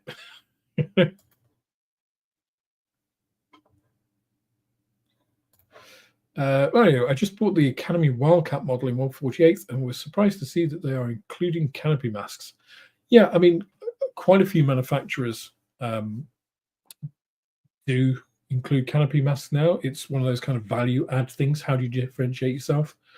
Now, obviously, those aren't free, right? Those are included in the price of the complete package. So, you know, if you consider, before we were talking about the increasing price of kits, it's like, yeah, but you are getting more for that. And a good example, I think, actually, is the Bristol Super Freighter, right? The airfix Vintage Classic. So if you saw what my last, I think it was my last stream I did, probably on Scale Modeling Live, I've been doing the Super Freighter. I've been really enjoying it. Now the clear pieces, the transparencies obviously it's the same tooling that they used to use. They're not good. Yeah. The technology just wasn't quite there back in the 50s, 60s when they tooled these things. But if you get an original tooling of that, it's not only that the tooling isn't quite there, the plastic that they're using now, the plastic that Airfix uses, the clear styrene is so much better than the old stuff. The old stuff was shit, really. There's no word for it. It's brittle and horrible. I have some original canopies kits from that era. They're not good, really not good. If you look at, I mean, let me just get the transparencies. Of course, I've not opened this. One moment, viewer. I'll just open the Beaufort here. The Beaufort is a good example. And it masks up really, really well. And I have to say, even though ICM don't include masks themselves, as they've said, it's not their expertise. They would prefer aftermarket companies to get that revenue effectively. They keep their costs down, their kits, etc. But they obviously include the stencils. You've created stencils like canopy masks from the stencils that they include in the inscriptions. They are perfect. So I did it with the Marauder. They're absolutely bang on.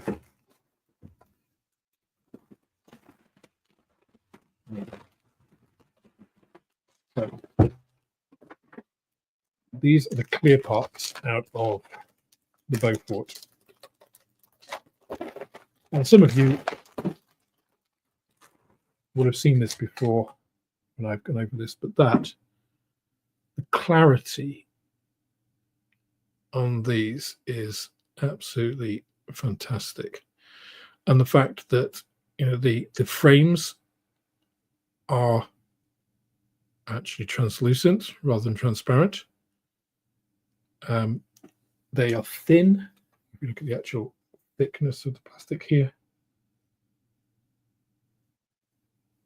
these are, and it's not just ICM. I'm using ICM as an example. I mean, I could have actually just shown you the Licensor. The Licensor is very, very similar. Thin, well cast, precise. All of those things. So I don't know what my point was. I kind of lost the thread. But the whole value add thing now with canopy masks. Things like the old kits, you really didn't need canopy masks because you couldn't see anything through them anyway. Whereas now, it is a big value add, right, to have a canopy mask and to be able to mask it so you can see through it, because there's stuff to see through, right? And you can see through those transparencies. But hey, Julian, I hope to God I'm wrong, but I feel like we're all living in the 1930s and heading for World War III in Europe. I think I have various views on the way society is heading. I think maybe AI will either save us or doom us. We'll see. Good to see some of the 25 kits you're completing this year, Alex. Yes, so that's another good thing. So I want to do a few streams over the next few weeks, sort of obviously finishing out the Modelmas and that giveaway, that whole thing. I have to find the box that 3D printer is as well. So that has to come first. Because we know what day 12 is. It's the 3D printer, the Mars printer. So that is one, or at least one, maybe two. I want to trying to find a way of working out what those 25 kits are going to be, right? Because I've got a couple that are on the go, which will come out as soon as I can get them out, as soon as I can do the editing and stuff. To get me on track, because obviously I'm 2 kits behind now already, 2.1 or whatever. So I want to do a couple of streams to work out how to do that, because can't really do a pod because I've got a huge list of potential kits, kits that I would like to include in that. But I want people to also kind of vote on what they would like to see, so that I'm doing stuff which, at least is relevant to my viewers. And I think probably a stream is one of the best ways of doing that. Especially because, people that turn up on a stream, it's like, well, I value your opinions probably more than somebody who only just, tunes in once in a while to the odd video. So yeah, I want to do that. I want to get back to doing the member only videos as well. Obviously, I just did the one kind of pre-Christmas that was before the house stuff got really bad. So yeah, there's a few things that I need to get under my belt. So lots to come. I'm very happy about obviously having the move complete and now being thankfully mortgage free. Gives me a lot more flexibility to put a lot more into the shop, a lot more into the channel, and I'm quite excited about those possibilities. So let's see. Steve London, welcome. Michael, got to go. Congrats on your house, Alex. Have a good weekend. See you all next Monday. Nice of you to drop in, Michael. Waiting for the submarines with full interior. I do have an old Revell. It's not that old. I think it's 90s. I think it's the Type 21 or 22 or something submarine, which has the interior. So maybe I'll do that one. Yeah, it has a cutaway side of the hull, so you can see it all. 1144 scale as well. So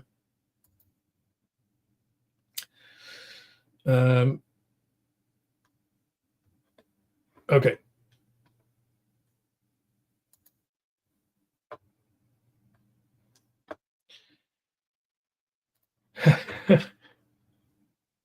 I'm glad you think so, John. Very good. It's the beer, right? So let me talk about paint, because we're coming up to rapidly approaching 10 o'clock. So obviously the World War II German AFV color mixing video, I was finishing off some script bits for it today, actually. But Casey has been doing a huge amount of work, so I have to keep updating bits for it. So one big part of that is the app. So we've been working on a Python script, kind of to go through all of the she's been adding the paints in, all the spectral stuff and the targets, and I've been putting input into how things should look, which we haven't implemented yet. So I use the royal we because Casey's doing all the work here. But it's really cool. In fact, let me see if I can show you. I think I'm going to have to show you. Oh no, I can show you the paint mixer. There we go. I can share this window. Right. So you guys can see this, right? So this is the prototype of the paint mixer. So at the moment we have various paints. So using ICM acrylics, volume mode. So you can do volume or mass. So if you've got, I'll gloss over that for the time being, but this is on volume mode. So you can go to one of my videos and say, okay, I want to do, well, let's do REF colors and let's do dark earth, right? So this is the spectral reflectance curve, and One of the important things about the way that this app differs from everything else that's out there is that this uses spectral reflectance over the whole wavelength. So it tries to do a metameric match so that the paint that you use will look the same as the subject, no matter what wavelength of light, so no matter what time of day it is, for instance. So the contrast should be consistent whether you've got incandescent lighting or not. You should still obviously observe it in daylight. That is the kind of true color, if you like. But the spectral matching is much better than a single point matching, regardless of what system you're using. So that's the kind of underlying basis of it, and that's why you need spectral or spectrophotometer data to be able to do that. So, and then you get an LAB match, which is the color CIE lab color space, which I've been talking about, which is based on human perception. That's what I've been talking about in all the videos. Which at the moment, this is the target data. We've also got RGB here as well. But so this is the target stuff. And if you then go and say, okay, I'm going to take, I can't remember what I used. I'm not sure we've got those paints in yet. We haven't completed all of this, obviously. But so I'm going to start off with deep brown. So there we go. Now we have deep brown on the left. I'm going to swap these so the target is on the left because I think that's more intuitive than have the resulting color on the right. Also, the reflectance curve will go underneath because that's probably less important for most people. And then you can say, right, well, okay, if I look at this, you see the L value of the target is lighter, which you can kind of tell from looking at it. And of course, the colors here are only RGB interpretations, so they're just visualizations. They're not how it will actually be, because of course, that's part of the whole point of this, is RGB is terrible at representing what you actually see. But you can see the A value is much higher than the target. So that means that the A is how green or red it is. The higher values are red. So this is, so it's more red. So it needs to be greener or less red. But the yellowness is about right. So we need it to be greener. Okay. So you can think, okay, well, let's add a slightly greenish brown then. So let's add something like green brown. And you can see now we're not light enough, but you see that A value has come down. The yellow value's gone up a little bit, but that's closer. You see our D value, if I take that off, has gone from 10.78 to 6.65. So that is really the value that we want to be minimizing and trying to get to 1, right? Less than 1. Now, again, that value will, I think, go at the top, and there's various changes we'll put to the UI. But so what if I add more of that? Okay, that's a bit better. So I can keep adding more of this, you see, and then it gets to a point where it actually starts getting worse, right? So you can see about 5 to 1 is the closest match we can get there.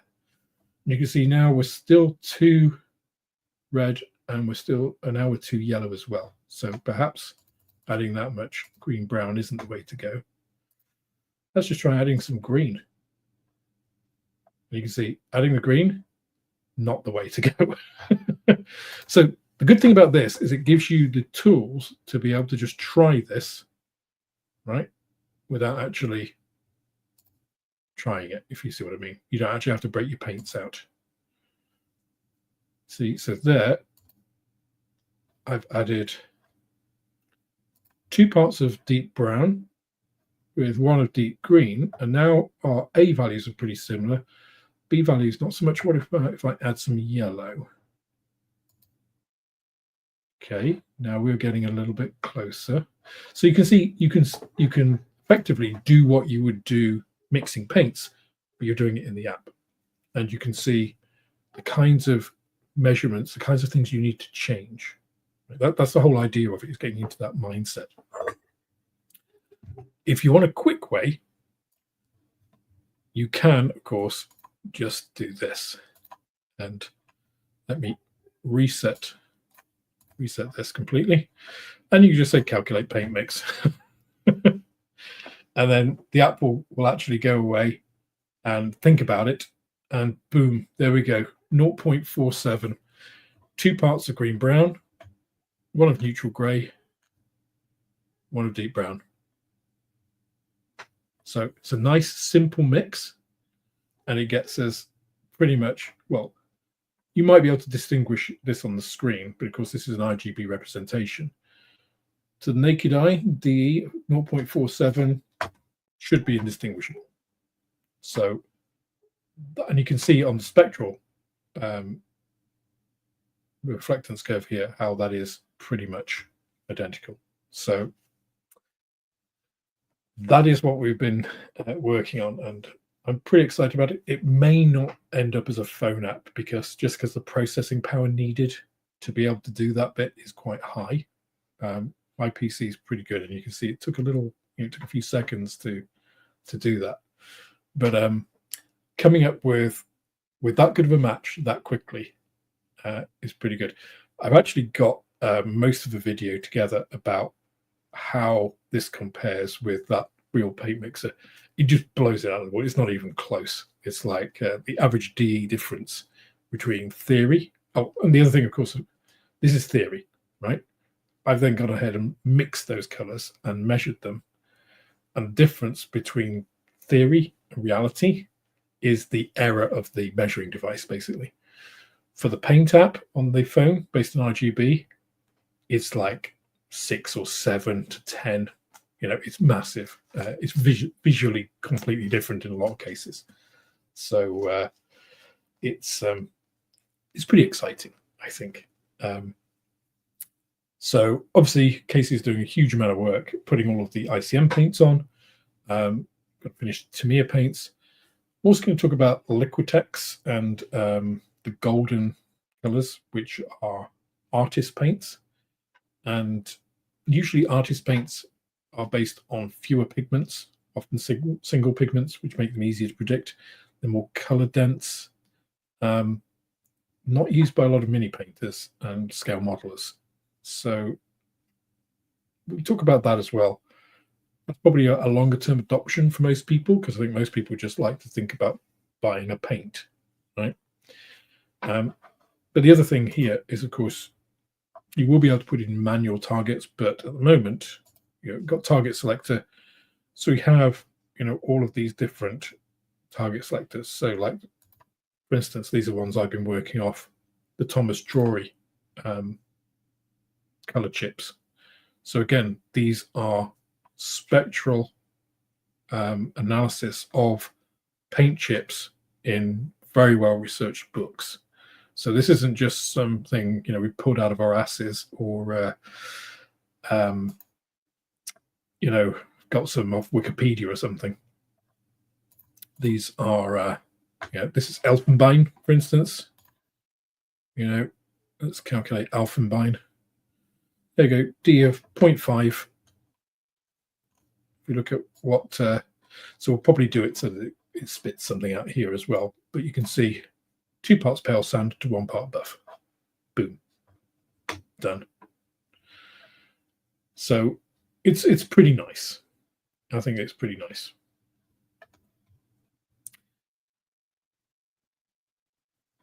So let me stop sharing that for a moment.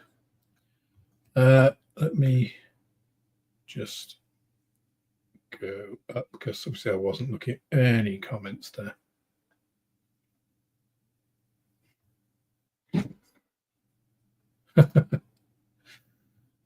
I'll seem more relaxed tonight than I've been. Yes. Yeah, I think it's a fairly. Oh, I just go off the edge there, like Trigger in Only Fools and Horses.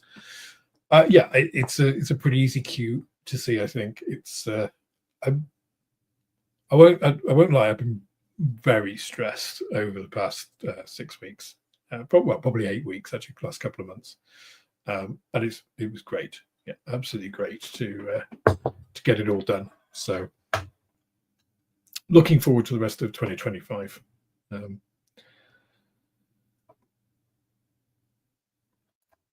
particularly sRGB, Adobe displays more green and P3 more reds. Yeah, so this is why.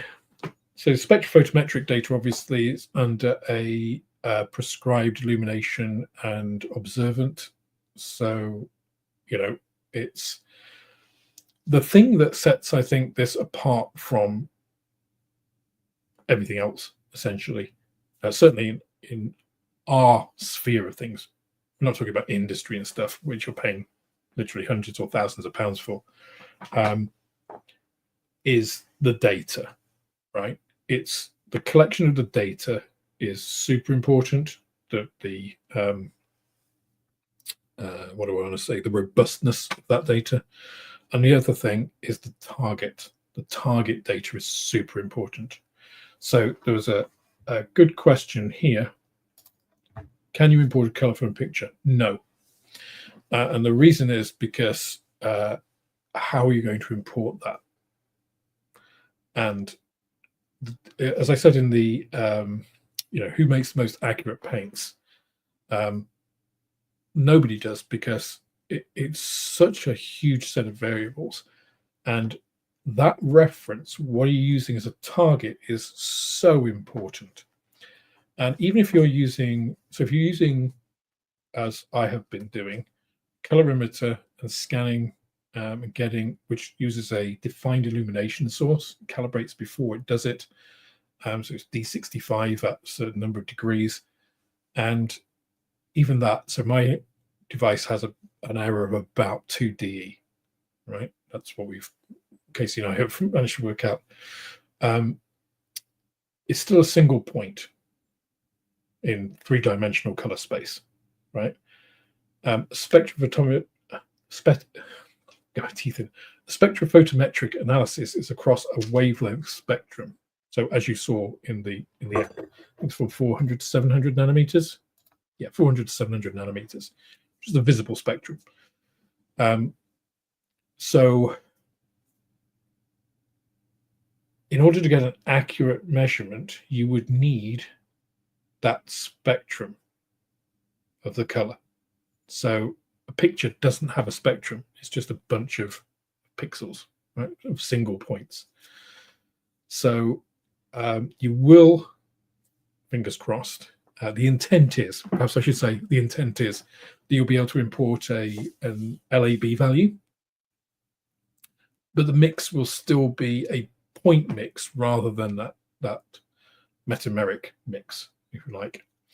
So it's always going to be less accurate. But in terms of like other things do where you can import from picture, I mean, you can match to a picture, but it depends what is the picture from, what's it, what was the film used, what was the lighting conditions. There's so many things. So, but if you have something where you can enter LAB values, you can kind of get something and match to that. And that's going to be the most accurate you can do for that. Yeah. But the intent is really to give you easy ways to get like mixes, to get you mixing colors, to get you thinking about that, playing with colors, get that color understanding, trying to get the, striving for accuracy out of all of these various references as well. And, even when you get that accurate color, if you paint your model in that, it's still not going to look right? You still need to do weathering. You still need to do, create the illusion of depth where depth doesn't exist. That's all the detailing stuff, all the weathering and shadowing, all of those things. So that's a good question. I'll come to in a second. Right. How large is the target library? Well, at the moment,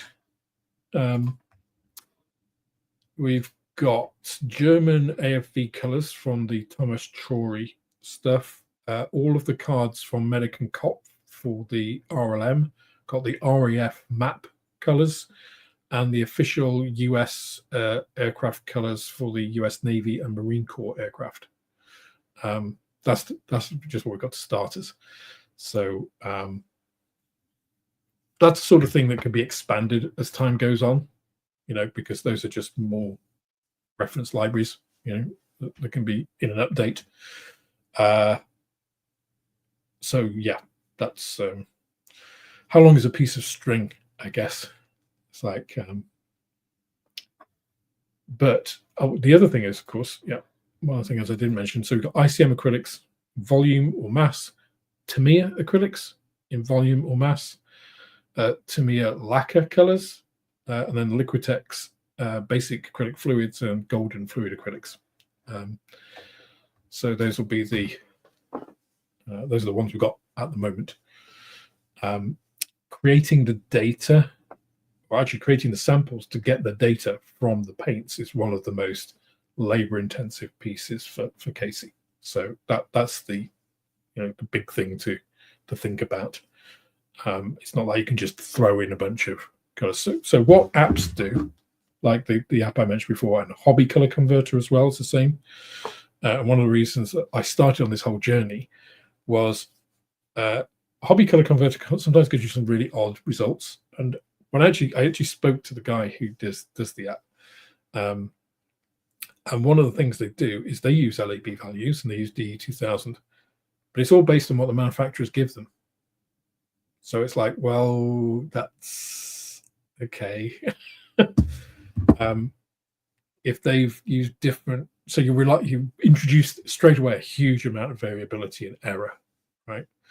So yeah, that's why creating the data on a photometric basis, on a whole wavelength basis, makes the app really. That's the thing. The data is what drives it. So even if somebody watching a stream is thinking, oh, I want to steal that idea and do that now, well, good luck, because that's a few years of creating that spectral library, basically, to be able to do it. So yeah. So actually the target library, I think, is probably easier than the paints, getting the paints in. So observation, I love the work you're putting into this, Alex. What I'd like to know is, will it help someone like me who's terribly colorblind? I mean, yes, because you can, essentially, you don't even have to use the app to match it. You can just, if you match those LAB values and that spectral curve, you'll be pretty confident that, well, it'll tell you, that DE value, if you get DE value 1 or less, really within 1.5, 1 is, indistinguishable to the human eye, usually, depending on how good you are at these things, but usually indistinguishable from the actual color. So if you can get the DE value to less than 1, you're done. I've also found, so one of the things that we have in the app is there's a search width, which is basically how long are you going to let the thing go for? How many iterations does it go for, as I understand it? Casey may correct me here. So if you do a very wide search, it might take longer, but you might get a better match. You've got how many parts, the maximum number of parts you're prepared to mix. So that's defaulted at 10 at the moment. So that could give you a 6:3 to 6:3 ratio, for instance, or a 5:4, or it could give you a 2:1, but it won't give you a 5:6 because that's 11 parts. Yeah. So it depends how willing you are to mix things. Yeah. So there's a couple of pieces there. And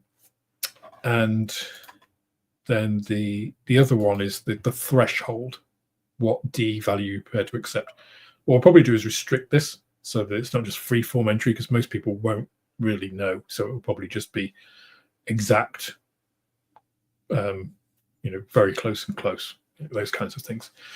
And then maybe what I'd like to do, again, I'm coming up with ideas here that I don't really know solutions to. Casey is really the brains behind the maths and everything. Is, can we limit the amount of paints that you choose from? So, for instance, and have presets like, okay, you've got Alex, man's model moments, AFV mixing colors. because I've got those colors, because not everybody's going to have the entire range, right, or be able to buy the entire range or the paints that they need, because the local shop might not have them or whatever. But it's like, if you can put in the paints that you do have, what can I, of the paints that I do have, how can I mix them to get this color, right? So that, I think, is useful to people. So yeah, that is the kind of thought behind it. But what I found is, so if you do a, say, search width of 100 is kind of the standard, I think. 10 parts, and in fact, I'll give you another, because this also shows you, right, that human intervention in these things is still important. So Thomas Jory, I think it might have been, it was this one. I think it's this, right? So if I do this and put in, so I want it to be a decent match. Yep. Calculate that paint mix for me, please. And so it comes up with 1 part wine red to 2 parts of subtle brown. Yeah, you can see there's no other paints in there. D 0.84. If I add more subtle brown, that's a better match, right? So 4 parts subtle brown to 1 is a D of 0.33, which is, I mean, that's amazing, right? That's, if you were the Revell factory making this and you had a variation of 0.33, it would pass QC every single time, right? That is basically what the Germans were kicking out in 1944. Now, why is that better than what the app came up with? It's because we put in a threshold of 1. Sorry, you might not have been able to see that with the... we put in a threshold of 1. And because that... again, let me do that calculate paint mix again. Oh, I'm doing it.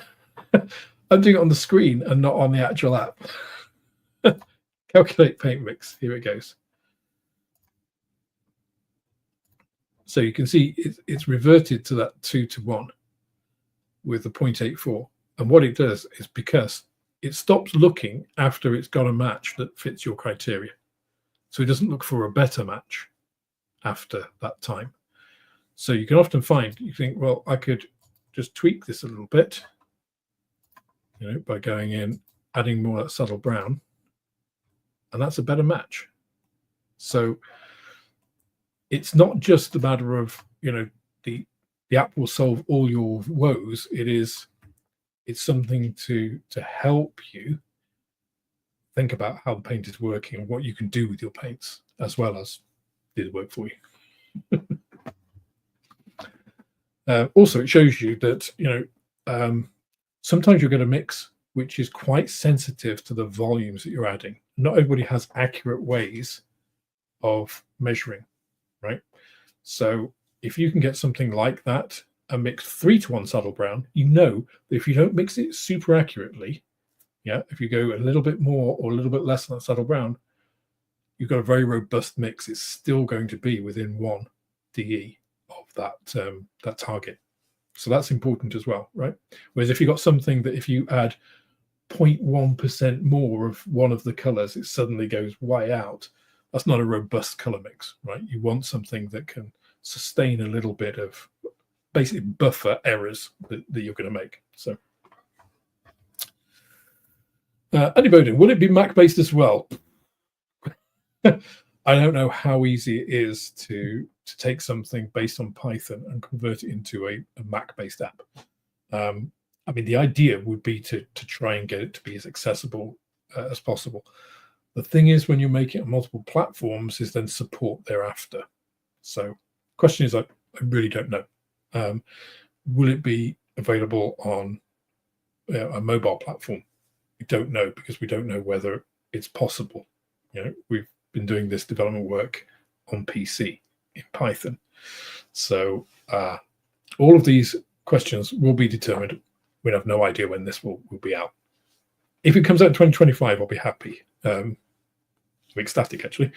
But there's no promises on any of this. So we'll see.